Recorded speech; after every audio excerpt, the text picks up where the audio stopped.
And ఈ మధ్య బాగా ఫేమస్ అవుతున్న కొన్ని టిప్స్ ఏంటంటే సార్, మనం టీవీస్ లో దీంట్లో చూస్తే, రీల్స్ లో చూస్తే, బెండకాయల్ని రాత్రి నీళ్ళల్లో నానబెట్టుకొని పొద్దున్న లేసి ఆ నీళ్ళు తాగండి, ఆ గుజ్జు పెరుగుతుంది అంటే, అది జిగురు జిగురుగా ఉంటుంది కాబట్టి ఇక్కడ గుజ్జు పెరుగుతుంది అని చెప్తున్నారు. అది వాస్తవమే.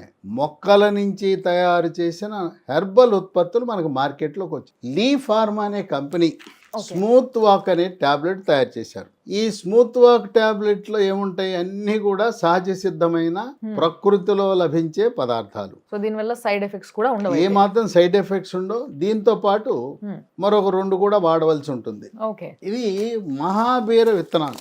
రాత్రిపూట ఒక స్పూన్ ఒక గ్లాసు నీళ్ళలో నానబెట్టి పొద్దున్నే పరగడుపును తాగితే 3 నెలల్లో స్మూత్ వాక్ టాబ్లెట్ తో పాటు ఇది వాడితే ఇక మళ్ళీ నొప్పులు అనేవి రావు. స్మూత్ వాక్ అనే ఆయింట్మెంట్ తయారు చేశారు. దీన్ని మోకాల మీద రోజుకు 3-4 సార్లు రాసుకుంటే చక్కటి ఉపశమనం లభిస్తుంది.